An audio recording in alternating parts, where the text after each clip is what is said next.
Restez avec nous. Bravo. Notre solution ce soir pour lutter contre le harcèlement scolaire, c'est celle de Mehdi Haït El Hossein qui est magicien. Eh oui, bonsoir Mehdi. Bonsoir. Quelle voix entraînante, vous nous Oui. donnez envie d'aller bien. Vous avez 36 ans, vous êtes magicien, donc ça nous a interpellés, ça a interpellé César Dian et Diana Ngoma, et vous avez été harcelé pendant toutes vos années de collège. Ça a été l'enfer.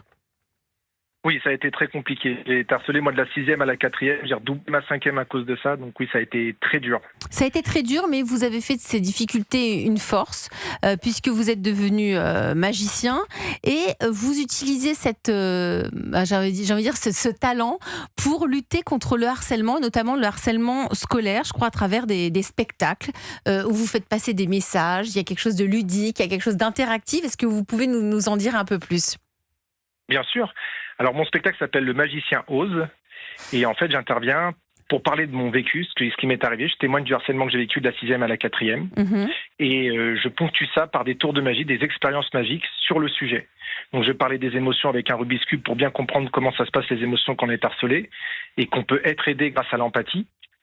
Donc c'est un enfant qui va le résoudre par magie, le Rubik's Cube, parce qu'il a été dans l'empathie, donc ça le met en avant. Je vais faire plusieurs expériences aussi sur le discernement, sur aussi l'impact sur le futur du harcèlement.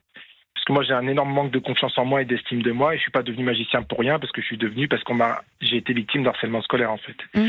Donc tout ça, ça dure 1h15 le spectacle, et ensuite derrière il y a un débat où là les jeunes libèrent beaucoup la parole. Mais vous faites des tours de magie qui leur permettent de comprendre et de mettre des mots sur le harcèlement. Parfois certains, j'imagine, vivent cette situation. Tout à fait. Racontez-nous. Tout à fait. Qu'ils le vivent ou qu'ils le fassent vivre. C'est-à-dire qu'il y a même des harceleurs qui ont pris conscience, tout à fait, qui ont pris conscience du mal qu'ils faisaient, donc ils ont pu parler de ça aussi et de se dire je vais arrêter.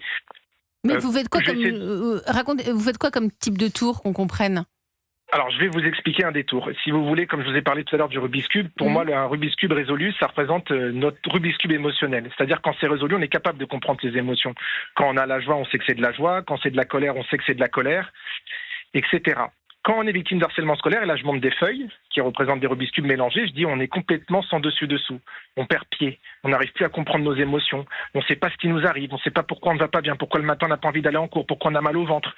On a un mélange d'émotions qui fait qu'on n'y arrive plus. On n'arrive plus à se concentrer en classe, on a des mauvaises notes, etc. Et on perd vraiment pied. Et donc là, à travers ça, donc c'est un spectacle qui vous allez essentiellement dans des collèges, vous allez dans des écoles primaires, vous allez partout ? Eh bien partout, comme vous l'avez dit. J'interviens dès la maternelle avec un autre spectacle qui s'appelle La magie des émotions. Et ensuite, dès le CE1, j'interviens avec mon spectacle sur le harcèlement scolaire pour sensibiliser. Et je vais au lycée aussi, au collège, et aussi je forme les adultes, animateurs, les formateurs BAFA, ceux qui forment les animateurs, les professeurs. Enfin, c'est de la coéducation et même les parents. Parce que tout le monde a besoin de voir ce spectacle-là. Et ce spectacle, il n'est pas seulement en France, mais je crois que vous avez dépassé nos frontières. Mehdi. Exactement, je suis intervenu dans des écoles françaises, je suis intervenu à Genève, je suis intervenu à Londres, je suis intervenu à Dubaï 2 fois. Et donc le harcèlement il est partout, que ce soit école publique, école privée, tout dépend des villes. Enfin partout en France je suis intervenu, donc il y a un réel besoin. Et là en ce moment on sent qu'il y a un réel besoin. C'est vraiment compliqué. Et vous, je crois que vous avez en plus rencontré votre femme quand vous vous êtes sorti de cette période affreuse de harcèlement. C'est ça, hein ? En fait, c'est elle qui m'a sauvé. C'est elle avec un groupe d'amis qui m'ont tendu la main. Et j'ai accepté cette main tendue au bout de 3 fois parce que je croyais qu'il voulait m'agresser au départ. Vous pensez que c'était qu'il vous agressait, c'est ça ? Ouais, tout à fait. Tellement que je manquais de discernement, nos émotions, elles débordent et on voit pas la vérité. Et donc, elle m'a tendu la main et elle m'a aidé à résoudre mes émotions. Et après, je lui ai fait de la magie, j'ai vu que ça lui plaisait. Et puis après, plus tard, je lui ai demandé si elle voulait être avec moi. Et cette année, on a fêté nos 20 ans. C'est une belle histoire, comme quoi, pour celles et ceux qui nous écoutent, on peut passer par des moments difficiles, être harcelé et rebondir et de faire de cette histoire une force avec votre métier de magicien engagé contre le harcèlement scolaire. Merci Mehdi Haït El Hossein. Merci à vous beaucoup. Merci à vous.